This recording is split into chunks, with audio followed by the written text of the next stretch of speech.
This is a team that for sure will be in the playoff and I think could make a deep run. I'm toying around with, in my bracket, putting them as a team playing for the national championship. This was an 8-win team with an offense that couldn't throw the ball at all. If they were to beat Oklahoma, nothing looks daunting on the schedule. So you look at that schedule and it's like, I don't know if they win 3 games. I trust Bill Belichick. I believe that their schedule is as favorable as any in the country. And for those 2 reasons, I think North Carolina is a bye next year. College football has never been better. Interest has never been higher. I believe that we are at the dawn of the golden age of college football.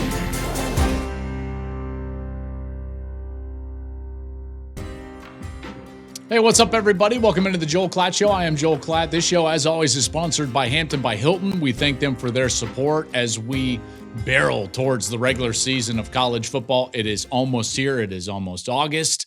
And the entire month of August, we are just going to have a month of football. We are going to give you all the shows that, 1, you can handle, and 2, that you need. Top 25 for the season, my prediction for the bracket, defining success, all the stuff that you love. We are coming with that in August. So make sure to not just follow the show, but subscribe to the channel on YouTube. You can do that by hitting that button. You can hit the notification button. You'll know when all of our stuff drops. And you can follow us on social media as well, at Joel Klatt Show, or wherever you like to social media. And then, by the way, just mention it to a friend. Just be like, yeah, you know, my college football go-to, Joel Klatt Show. And we'll get you all set for the 2025 college football season. In preparation for that, though, today I've got 10 teams that I wanted to talk about. And here's the fashion in which I wanted to kind of lay this out. And I wanted to let's lay the ground rules for what we're going to talk about and how today. So it's kind of a stock up, stock down, rising, falling type of show. Okay.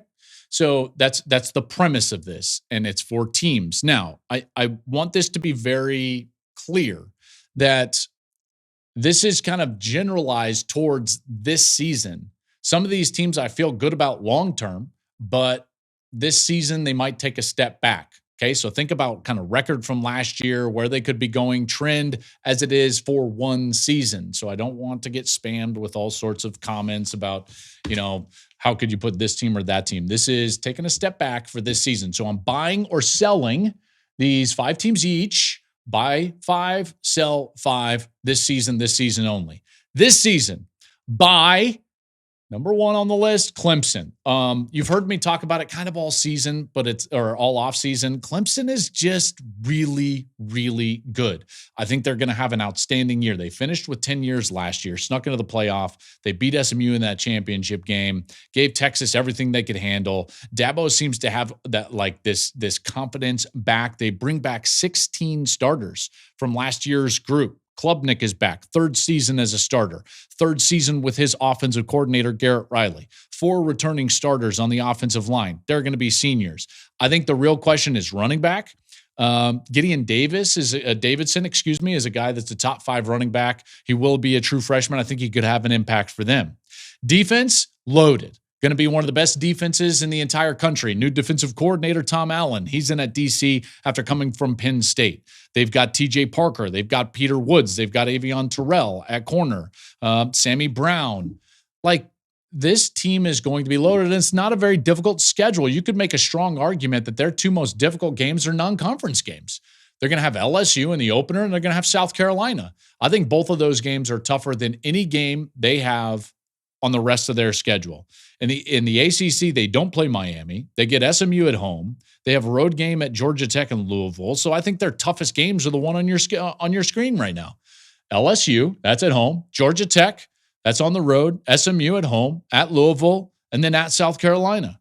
This is a team that for sure will be in the playoff, and I think could make a deep run. I'll be pretty surprised if this is not a team in the national semifinals. And you know what? I'm toying around with, in my bracket, putting them as a team playing for the national championship. We'll just see who they play. So my number 1 buy team for 2025, Clemson. I think Clemson's going to be incredible. And again, trending upward from last season. All right, let's go on the opposite side of that coin. What's my number 1 sell team? Remember, this is for 1 year based on where they have been. And if you look at this team winning 10 games a year ago, averaging over 10 wins in the last 3 seasons, Tennessee is a team that I could see take a step back. I know listen, I get it. Like people, Tennessee is great. Well, Tennessee is right now a sell team. They've got the quarterback situation, which I don't love. Losing a quarterback that late in the spring is not great. So you can make the argument like, well, we didn't like Nico anyways. Fine. You know what? Fine. That's your prerogative. But the timing of that was not great because the way that they had to fill that in the transfer portal is in Joey Aguilar. So Aguilar comes in the spring portal, which means he hasn't had a lot of time with Josh Heupel in that system. He came from App State, but then spent a short time at UCLA. So UCLA and Tennessee kind of just trade quarterbacks. And this is a quarterback-centric system that puts a lot of pressure on the quarterback to make post-snap downfield reads on wide receiver choice routes. That's what the offense is. So that player is vital. Aguilar, by the way, led the country in interceptions last year with 14 when he was at App State. I think that's a problem. They also have to replace the SEC Player of the Year, Dylan Sampson, four starters off the offensive line, and the wide receiver group is young. So again, step back. I think the defense should be fine. Their best corner, Jermod McCoy, is coming off that ACL injury that was suffered in January. I think that they should be okay. The schedule is reasonable based on SEC standards. I think they're probably going to be like a 5-1 team going into Alabama in October. That would be projecting a September loss against Georgia. I think we're all okay with that. But then they would have road games against Bama, Florida, home game against Oklahoma. Not an easy schedule. It's a conference that's not going to give you any weeks off, as they love to tell us. But this is an easy team to sell for this year. Again, based on where they've been and where they might be this year. Not a long-term thing. I do believe in Tennessee long-term. I just think that this season could be a difficult one, so they're going to be a sell for me. Next on the buy list, again, where they were at last year, where they might be headed this year, Michigan. Michigan went 8-5 a year ago, several close games coming off that national championship run the year before. Think about the way that they ended their season, though. You could make an argument outside of Ohio State winning the national championship. In this day and age where most teams are going to lose their last game, it's not like it used to be in college football when most teams could win a bowl game and be like, yeah, here we go. Now, if you're not in the playoff, it's hard to even win a bowl game and feel great about yourself because you're not in the top 12 in the country. However, of the teams not in the playoff, which, by the way, all 11 except for Ohio State had to end the year on a loss, Michigan had the best, easily, last month of the season of anybody in the country. They were unbelievable on defense. They get wins against Ohio State and against Alabama, despite scoring only 32 total points in those games. Their defense was number one in the country in scoring defense and total defense over their last four. And by the way, in those last four, not a cupcake schedule. They played 3 teams that were in the top 15, Indiana, Ohio State, and Alabama. They gave up 2 total touchdowns over the last 3.5 games. So something happened with Wink Martindale. If they get any offensive contribution from Bryce Underwood or whoever plays quarterback, this team should be drastically better. This was an 8-win team with an offense that couldn't throw the ball at all.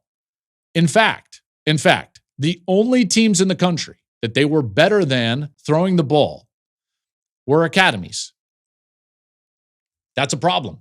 Okay, so Mikey Keene comes in. I know he is dealing with that injury. He could be a possible replacement at quarterback. Bryce Underwood, he could be possible replacement at quarterback. And since Keene had the injury, he didn't get a ton of reps in the spring, so Underwood got those reps.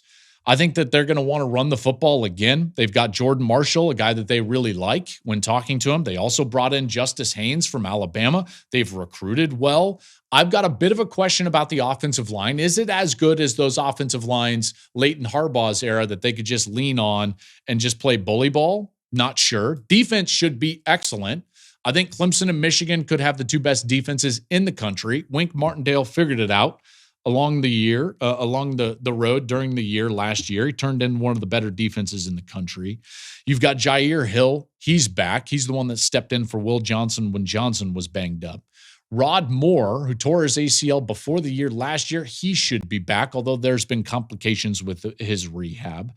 And then you've got the schedule in the Big Ten. They've got the benefit of actually a decent schedule.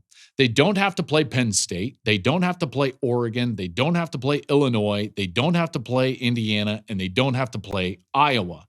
So what do they have? Well, a huge game, week 2 against Oklahoma. That's on the road. And I know that's a big if because Norman's not an easy place to play. If they were to beat Oklahoma, nothing looks daunting on the schedule. They would have games at Nebraska, at USC, Washington before the huge game against Ohio State at the end of the year. I think this is a bounce back year for Michigan. I don't think it's out of the realm of possibility that they go and win that game in Norman. I really don't, in particular with how good their defense is. John Mateer is going to have a tough night that night against that Michigan defense. There's no doubt in my mind. So watch out for Michigan. I think that's a bounce back. I believe that's a bye for next year. Michigan is a bye. Okay, next on the sell list. This one's a sell. Not that they were great last year, but I think it could be trending in the wrong direction. Wisconsin. The Badgers went 5-7 last year. They lost their last 5 games, so they snapped a streak of 22 straight winning seasons. Now, I don't want to do that. I was just going to say, they tried to change their identity, and Luke Fickell went in a different direction, both defensively and offensively, than what they had been through the entirety of their recent and successful history. And I remember saying, I was like, hey man, that's dangerous. That can be like Bill Callahan at Nebraska style stuff where you win a very specific way. You decide that it's not good enough. And rather than making little tweaks to improve, you kind of throw the baby out with the bathwater stylistically. Now, I want to be really clear. I think Luke Fickell is an excellent football coach. I really do. And I'm hoping that this works out for him. And I actually think that Wisconsin could be a better team roster-wise this year than they were even last year. But here's the problem. I don't know if that shows up in the win-loss column this year. This is one of the most difficult schedules in the country. So you can tell me they brought in Billy Edwards, a transfer quarterback. Fine. Jeff Grimes at offensive coordinator. Maybe they're going to be more physical and go back to what Wisconsin has been in the past on the offensive side. Okay, that's fine. But you still have to be better than the teams that you play. They could be underdogs in 9 of their 12 games this year. Think about that. I'm just putting up the 6 that are really tough on YouTube for you to look at. Here's what's listed. At Alabama, good luck. At Michigan, Ohio State, Oregon, Indiana, Illinois. Not to mention, they still have to play home games against Iowa, home against Washington. They're at Minnesota. By the way, Oregon and Indiana were on the road. So you look at that schedule, and it's like, I don't know if they win 3 games. So for this year, as much as I really like Luke Fickell and think he's an excellent coach, and I could even make a strong argument that Wisconsin could be a better team this year, it's not going to show up in the win-loss column. That's a sell all day long. The schedule is brutal. You can't make those changes and think that you're going to develop your way out of it with that schedule in front of you. It's not about the size of the hole. It's whether you can climb out of it. So this is going to be a tough climb this year. This year is a sell for Wisconsin. Again, I don't love saying that, but it is what it is. All right. Next on the buy list, this is a team that I think is primed for a bounce back. Buy list. Here we go. Stock up. Year 21 from a man, Kyle Whittingham at Utah. Rare losing season. You know they're going to bounce back. The season got absolutely wrecked by injuries last year. It might be Kyle's last, so you're going to have the sentimental aspect of that with all of his players. They went 5-7, like I said. By the way, in that 5-7 year wrecked by injuries, they were 1-5 in one-score games. Like, I've got to believe that that's going to turn around. They've got a new coordinator on offense, Jason Beck. He brought in his quarterback with him, Devin Dampier. And from all the reports I've been hearing, Dampier is big, he's physical, he can run. He ran for over 1,100 yards last year in New Mexico, first team All-Mountain West. He does need to improve his ability to throw the football. He was under 60% completion percentage. But again, and I think Utah fans would know this, it's like, yeah, like we live with that at Utah. It's not like they lit it up quarterback play-wise outside of maybe a couple of years from Rising. They had 4 different quarterbacks start for them last year. If he brings them any amount of stability to that position, in particular not turning the football over, they should be fine. Why? Because the defense is always fine. Morgan Scaley is one of the best defensive coordinators in the country. They were a top 25 defense a year ago. And with a running quarterback, what should you be able to do? Run the football. They bring back an offensive line where all 5 starters are back, including Spencer Fano, who could be one of the better offensive tackles in the entire country and could be a top 10 pick in next year's NFL draft. So yeah, you lay all of that out there and you think to yourself, well, will they bounce back? Yes, that's a buy all day long. Utah should be better. They should be an 8, 9, maybe even 10-win team. Won't surprise me at all if they compete for the Big 12 title, thus compete for a playoff spot. And at that point, I think if they have that type of year, I think Kyle Whittingham might walk away. Kyle's been one of the great coaches in college football. And I always say this, and there are a few, and I don't want to, make anyone upset, but if my kids were good enough to play college football, and that's a big if, I would want them to play for guys like, or specifically, Kyle Whittingham. He's that good. He runs his program the right way. Yeah, they've got a tough schedule, but everybody in the Big 12 has a tough schedule because the Big 12 is basically all the same team. Yeah, as far as balance goes, that's the most balanced league in the country. So you can say that they've got a tough schedule, and it's like, okay, so does everybody else. And if you tell me that they're not going to turn the football over, they're going to get back to running the football with that experienced offensive line, lean on their defense, rush the quarterback, the 1-5 and one-score games will turn into 5-1. And now all of a sudden, what are you? You're 10-2. You're 10-2, and you're probably playing for the Big 12 title. You saw the schedule up there. Tech, that's going to be a tough one. Arizona State, that should be tough. At BYU, who knows what they're going to be like. Colorado, who knows what they're going to be like. At Baylor, Kansas State, again, it's the Big 12. Everybody is the same. All right, so Utah, that's an easy buy. That's a stock up. Hey, you know what? It's time to get out and do something fun. So whether it's catching a game or surprising someone with tickets, live events are back in a huge way. You know it, and I know it. This is why I want to give a huge shout out to the sponsor of today's show, SeatGeek. All right, so they've got 28 million downloads. SeatGeek is the number 1 rated ticketing app with more than 70,000 events listed. So the college football season, that's upon us. You know it, I know it.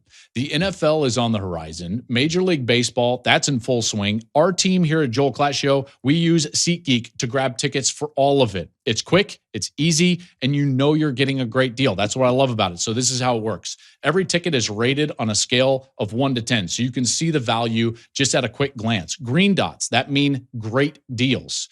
Red dots, that means maybe keep looking. Plus, every ticket is backed by their guarantee, buyer guarantee. It's there. And here's the kicker. You can use the code CLAT10, that's CLAT10, for 10% off your next SeatGeek purchase. That's 10% off tickets with promo code CLAT10. Just click the link in the show description to download the app. The code will be automatically added to your account for later. Just a huge shout out, huge thanks to SeatGeek for sponsoring today's show. Now let's go to my next stock down. This is a sell. Who are we selling? You got to look at teams that maybe popped last year and maybe popped in specific ways and for specific reasons. Okay, so there was a team that really popped, had a great year, in particular because they had the ability to throw the football, and specifically because they had a guy transfer in with a lot of experience and they had good players around him. I'm talking about Syracuse with Kyle McCord. They had the right schedule and they had the right player to combine that into a year in which they, 10 wins, number 1 passing attack in the country, And it translated, and good for them. They had that huge win over Miami late in the year, basically knocked Miami out of the college football playoff. But now you look up and now they're tasked with replacing all of those players. And they've got to replace those players with a really difficult schedule. So Fran Brown, he's been doing a great job. He's recruiting really well.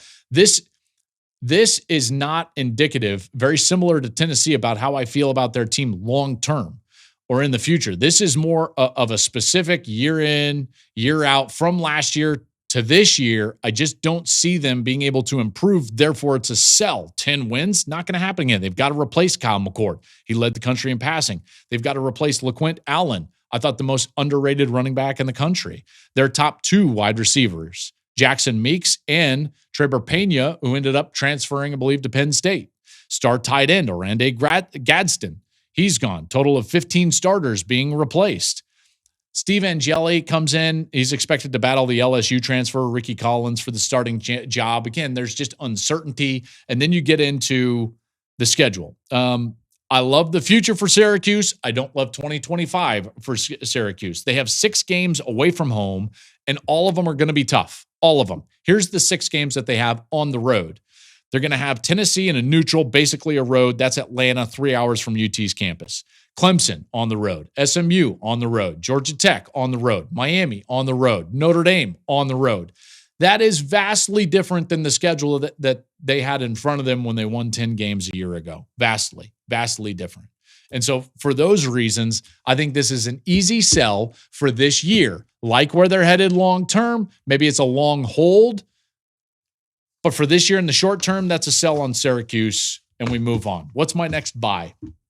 For next year, this one is also maybe a bit under the radar, but I love the track record of their head coach. He kind of did this at a previous stop. He's quietly built their roster. Enjoy my conversations with him when we have a chance to catch up, like at spring meetings. A team that went 6-7 last year in his first year. And they basically had to replace their whole team from the previous year. And in the previous year, the team played for the national championship. I'm talking about Washington. Washington should pop this year, okay? And this is an under the radar one. I don't feel like enough people are paying attention to what's going on in Seattle. I really like what Jed Fish is doing at Seattle. Again, 6-7 a year ago. And if you look at their trio at quarterback, running back, wide receiver, it's up there with anybody in the Big Ten. Anybody in the Big Ten. So can they move forward and progress and develop and capitalize on their ability from last season to beat USC and beat Michigan? Can they continue to play at that level? So DeMond Williams showed that he could be special. Just second start in the Sun Bowl against Louisville, 400 total yards, 5 total touchdowns. He's a dual threat guy. Jonah Coleman is one of the best running backs in the Big Ten. And then Denzel Boston, he's a true number 1 on the outside. Those 3 guys give you a chance. The O-line's got to be better. Williams was sacked 15 times in his 2 starts, so they've got to be better. They brought in some talent on the offensive line. If that's better, then watch out. They should be very good. I love what they did on defense, guys. Love what they did because granted, he's an old teammate of mine, but I think Ryan Walters is a terrific coach and a great defensive mind. They hired Ryan Walters. Remember, he was the defensive coordinator for Illinois under Brett Bielema when they had that great run with some of those NFL players. And then he got the head job at Purdue. It didn't work out. Purdue really didn't support Ryan Walters very well. And he moves on. And now he's back to coordinating a defense, which I think, again, he's excellent at a place where they can have some success. They've got crowd noise. They've got a lot going for them. So Walters steps in. Fish got a few more players in the transfer portal from his previous stop at Arizona. So he got the corner Takario Davis, who was an all Big 12 corner. He got Jacob Manu, the linebacker, and he brought up some more defensive front players to add to the depth up front. The schedule sets up really well for Washington. Again, this is another reason why I've got them on the buy list. They get 3 of their 4 toughest games at home. And think about what they've done at home in Husky Stadium. They've won 20 straight home games. 20. That's the second longest streak right now behind Georgia. Their last home loss in Seattle was 2021. And you look at the games that they have, and it's like, okay, you bet. Here's the home games they have: Ohio State, Illinois, Oregon. I think they win at least one, maybe two of those games. They also have to travel to Michigan. So of those 4 games, I think that they can win 2 of them. The question is just which 2. Again, Jedd Fisch has done this before. He has built programs. He did this at Arizona. He's in the process of doing it at Washington. And this is the type of schedule and the type of offense in particular, with help on the defensive side through transfers and defensive coordinator. As a 6-7 team last year, that's an easy buy Washington for 2025. I think that's an 8, 9, maybe 10 win team this season. This is an also, let's move to sell. I think this is an easy sell. Unfortunate for this program, but this is just what happens right now. This sell is BYU. Okay, so with everything that's gone on this summer, you look back and it's like they start 9-0 last year. They've got CFP in their sights. They lose 2 of their last 3 in the regular season. They beat Colorado in the bowl game. A lot of people high on them in the offseason, but part of that was the fact that they felt like with Jake Retzlaff back on offense, they could handle some of the losses on the defensive side. I love Kalani Sitake.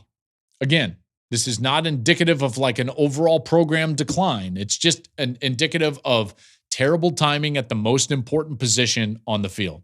Jake Retzlaff left the school after violating the school's honor code. So this is a guy that on the field was steady. He was a good leader for them from last year. They believed in him. And now all of a sudden you lose your quarterback and the 3-man battle has had no time to develop.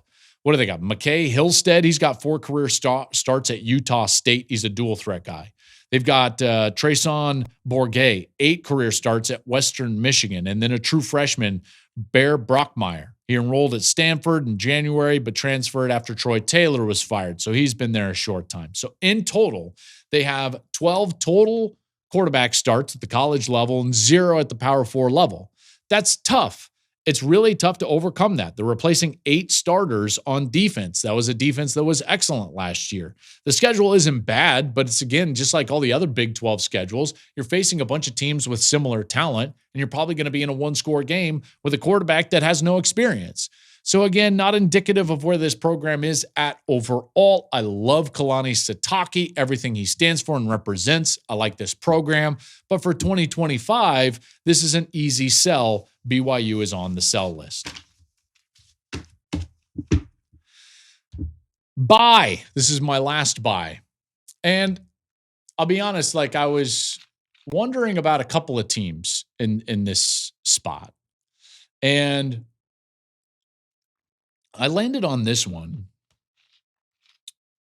for 2 reasons. Trust and schedule. All right, so let me go through that. My buy is North Carolina because I trust their coach and they play a really favorable schedule. This is a team that was under 500 a year ago, 6-7. Mac Brown exits, greatest coach of all time. Bill Belichick enters. This team has a lot of transfers. It's really difficult to project what this roster is going to do. So, again, this is more of a bet on Bill Belichick. And I don't think Bill Belichick cares what all the noise is this offseason. I really don't. What people are talking about, who they're talking about. I think he cares about getting this roster, the team, the players, to believe that they can go out there and just do their job. And if you do that in that conference against that schedule, I don't think anyone's running away from them. So there's a good chance that this is a team that's going to be in a lot of games that they play. He hired Freddie Kitchens as their offense coordinator. Brought in the quarterback from South Alabama, Gio Lopez, in the spring portal. He's a lefty, good with his legs, 25 total touchdowns, only 5 interceptions. Again, that's probably what Bill Belichick loves about him is he didn't turn the football over, right? Because Bill, along with guys like Nick Saban, will talk a lot about the fact that more games are lost in college football than won. So it's not that you've got to go out there and be better than everybody. It's just that you got to go out there and not beat yourself. You got to be better than you. And he understands that. In a lot of ways, that was the Patriot way. Don't make mistakes. Be methodical. So that's my reason for optimism, is that I think that he can convince this roster to do that.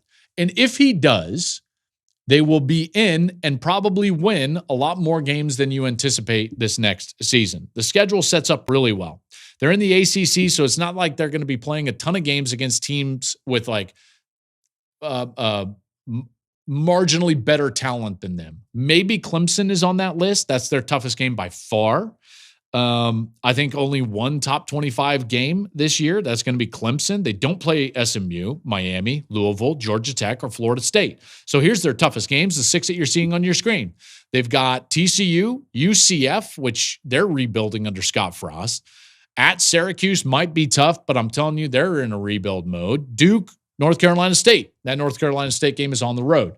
So if you lose to Clemson, it's like, well, who cares? Remember, 6 and 7. They go 8 wins, 9 wins. That's a huge upside. That's a huge buy. For me, trust schedule. I trust Bill Belichick. I believe that their schedule is as favorable as any in the country. And for those two reasons, I think North Carolina is a buy next year. Brings us to our very last sell. I wish that this coach and this team wasn't on this list, but like you have to analyze the tea leaves, and you got to just look at what's going on. This team, I thought in a lot of ways even overachieved last year, even though they weren't 500, they were 6 and 7, 5th straight losing season for them. And they probably were hit harder than anybody else in the portal, and that's Cal. Cal is getting crushed in the portal. It's a tough place to win. They don't support their football program. Justin Wilcox is a terrific football coach. He's got a new offensive coordinator in Brian Harsin. Again, going 6 and 7 at Cal is really difficult to do. They lost several key playmakers. They lost their quarterback, Fernando Mendoza. He went to Indiana. Jaden Ott, their running back, went to Oklahoma. Their tight end, Jack Indries, went to Texas. Like they can't compete. And this is a team that is going to have a roster that is like, who are these guys? They gave up the most sacks in the nation last year with 51. Wilcox got the defense to get back into a place where they could play decent defense. And then he lost his coordinator, Peter Sermon, to the NFL. They've got a tricky opener in Corvallis. And then they have Minnesota in the non-conference. I know that the ACC schedule isn't bad, but everyone's going to have probably better talent than them because they lost almost their entire roster. They got crushed in the portal. This is one of those teams that you look at and it's like very tough to compete. So that's a sell for me. 6 and 7 last year. Cal is a sell. I love Justin Wilcox, and I hope he gets a chance to succeed somewhere someday.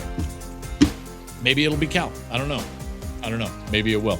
That'll do it for my buy-sell episode. Remember, check out the YouTube channel. Subscribe right there. We got all that off-season content. You can go back and check that out. You can follow us on social media at Joel Klatt Show. That's where all of our content is. You can find us there wherever you like the social media. And we'll be back next Monday with more great content as we roll in to the college football season.